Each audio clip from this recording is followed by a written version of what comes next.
Hello guys, welcome back again with me. So in this video, I will give you some presentation and practice about routing configuration. Nah, di video sebelumnya kita telah melakukan konfigurasi routing secara statik. Nah, untuk konfigurasi routing secara statik itu kurang efektif apabila di suatu lokasi ataupun di suatu perusahaan contohnya ya, itu memiliki IP yang berbeda subnet mask. Nah, apabila kita melakukan konfigurasi routing secara statis, maka itu akan memakan waktu yang lama dan juga kurang efektif. Sehingga ada cara lain untuk mengkonfigurasi routing table secara otomatis yang disebut RIP, yaitu Routing Information Protocol. Selain RIP juga ada OSPF. Nah, untuk di video kali ini saya bakal menggunakan cara yang RIP. Di sini pertama-tama kita lihat dulu ya di soal topologi. Nah, untuk di yang LAN kiri ini kita memiliki network address yang 192.168.10.0 dan juga yang terhubung ke router tengahnya adalah 192.168.10.192 ya untuk subnet masknya. Nah, di sini kita bisa open terlebih dahulu di bagian CLI lainnya. Kita enable, lalu kita configure terminal. Nah, selanjutnya kita mengaktifkan fitur RIP-nya dengan cara router RIP. Nah, command ini akan mengaktifkan fitur RIP pada routernya. Nah, selanjutnya kita bisa update si router RIP-nya menjadi version 2. Karena untuk version 2 itu sudah support VLSM. Sedangkan untuk di version 1 itu belum support VLSM ya.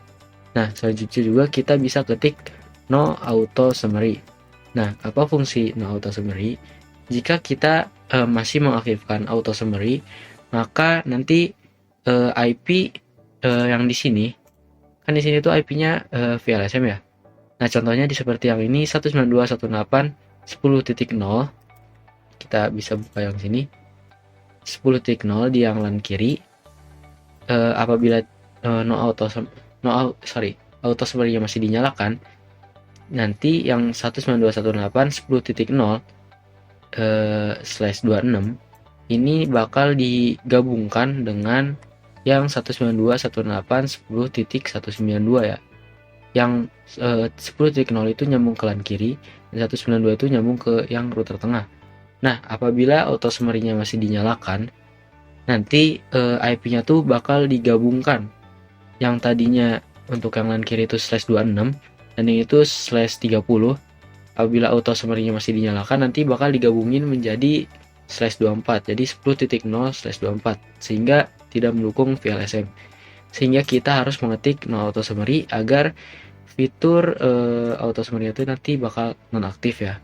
Nah, selanjutnya itu kita bisa ketik network yang bakal kita daftarin ke RIP-nya.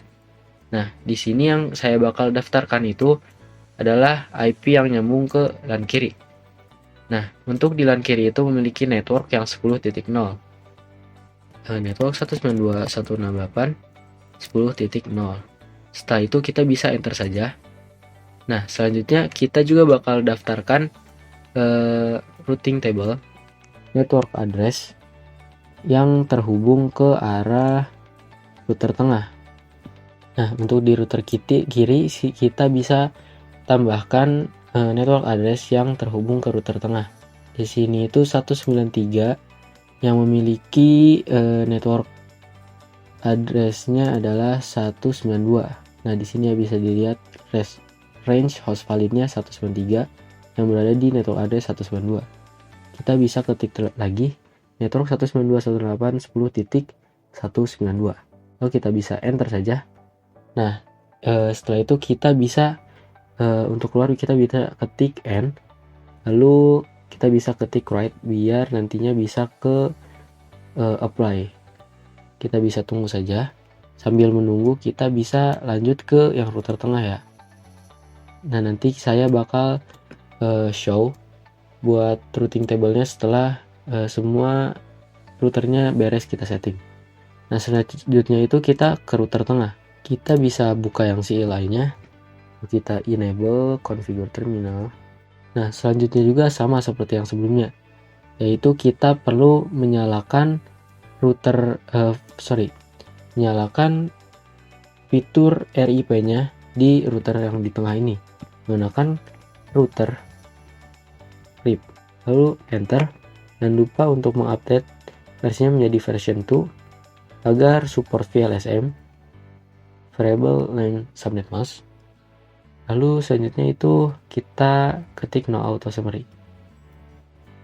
Nah, selanjutnya kita daftarkan network yang bakal kita terhubung dari router tengah ke router kiri, lalu router kanan, dan juga LAN tengah. Ataupun kita perlu mendaftarkan IP network address yang terhubung dari port router tengah ke port mana saja yang terhubung ya. Nah, dari router tengah ini kita terhubung ke router kiri, router kanan, dan juga LAN tengah. Sehingga kita nanti perlu mendaftarkan network dari router tengah yang terhubung ke router kiri, yaitu 192, lalu dari router tengah terhubung ke router kanan, yaitu 196, dan dari router tengah terhubung ke LAN tengah, yaitu yang 10.64. Kita bisa ketik lagi di sini 192.168 10 titik, kita terlebih dahulu yang ke LAN tengah, yaitu 64. Kita bisa enter saja. Nah, selanjutnya kita daftarkan yang terhubung ke router kiri, berarti 192. Untuk network address-nya bisa dilihat di sini ya. Kita bisa enter. Lalu yang terakhir yaitu yang terhubung ke router kanan, yaitu yang 196 networknya. Kita bisa enter lagi. Nah, untuk konfigurasi di router tengah itu sudah beres. Kita bisa, untuk keluarnya kita bisa ketik N, lalu kita bisa ketik write biar nantinya ke apply komennya. Nah, yang terakhir kita bisa setting di router kanan. Nah, untuk di router kanan juga sama seperti yang sebelumnya, itu kita perlu men-setting network.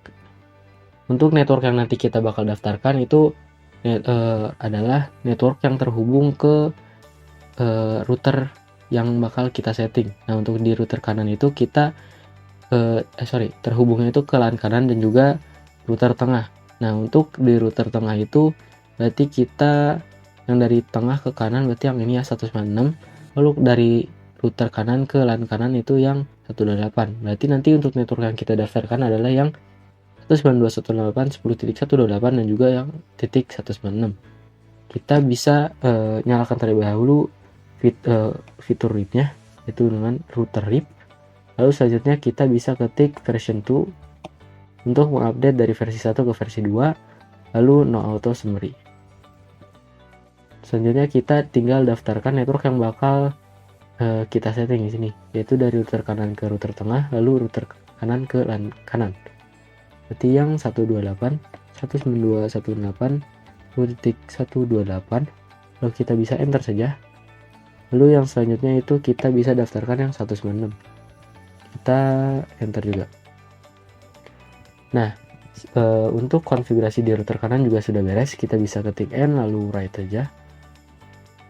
Nah, selanjutnya kita bakal cek routing table-nya ya. Nah, di sini kita bisa buka di router kiri. Lalu kita bisa ketik. Nah, bisa dilihat di sini ada yang tandanya untuk C itu adalah connected. Lalu untuk R itu adalah RIP. Nah, di sini untuk RIP-nya itu ada 3 ya. Ada yang terhubung ke 10.64, yaitu yang terhubung ke LAN tengah ya. Kita bisa lihat sebentar. Oke, kita bisa buka ini ya saja. Nah, ini dari router kiri ya, yang terhubung ke router tengah. Nah, di sini ada yang ditulis 192.168.10.64. Nah, ini berarti untuk router table-nya itu sudah secara otomatis diisi menggunakan fitur RIP. Tidak seperti yang di video sebelumnya itu static root, kita perlu menambahkan routing table-nya secara manual. Nah, namun untuk di RIP ini kita hanya perlu mendaftarkan network yang bakal kita perlukan. Nah, bisa dilihat di sini untuk yang R itu adalah RIP, dan untuk yang 192.168.10.64 Ini tuh kita dapatkan routing information-nya di router kiri melalui fitur RIP yang kita tadi daftarkan di router tengah yang ini tuh. Lalu ada yang 10.128 itu yang terhubung ke LAN kanan. Lalu juga ada yang 192.168.10.196 itu yang terhubung ke router kanan. Kita bisa cek di router tengah. Nah, di sini juga sama ya. Kita bisa lihat di sini ada yang R, bertuliskan R, yaitu RIP artinya di sini. Nah, di sini juga muncul yang 192.168.10.0 yaitu di sini yang terhubung ke LAN kiri. Ini tuh routing table-nya didapatkan secara otomatis melalui fitur RIP ya. Di sini juga sama 192.168.10.18 itu ke LAN kanan. Ini juga didapatkan melalui fitur RIP. Nah, selanjutnya kita bisa cek di router kanan. Nah, bisa dilihat juga di sini ada routing table yang bertuliskan R, yaitu artinya RIP.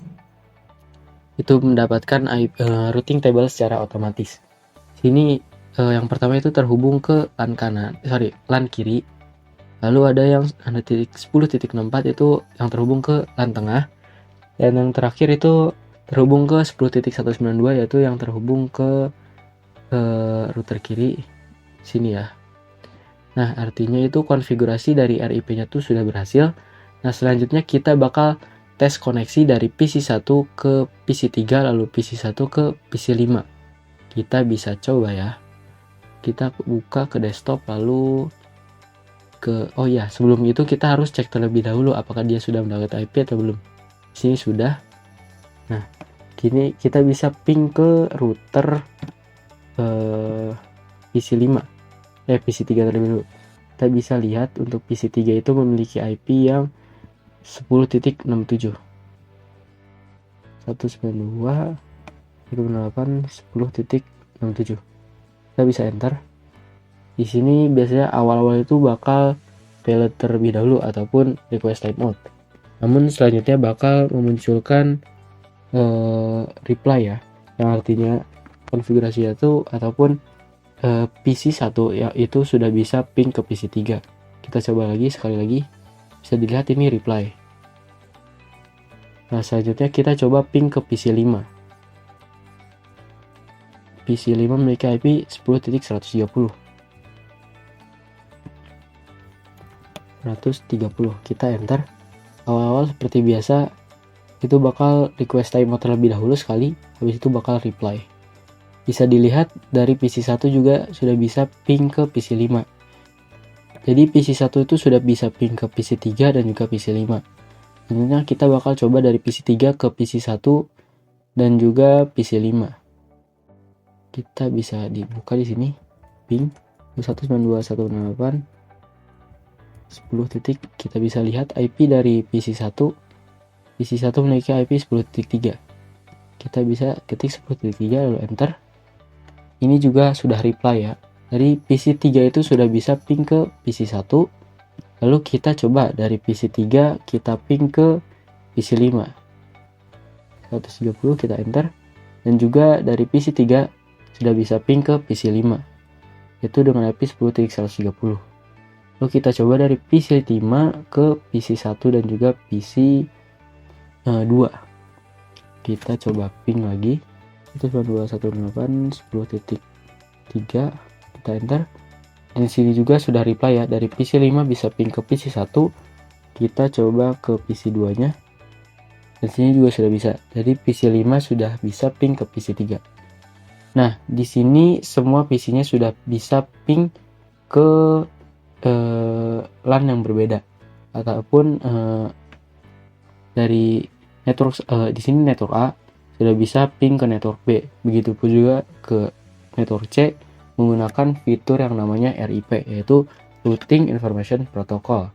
Nah, yaitu adalah routing table-nya dikonfigurasi secara otomatis melalui fitur RIP yang sudah kita nyalakan, lalu juga kita daftarkan untuk IP network yang bakal kita settingnya. Mungkin cukup sekian video yang saya buat.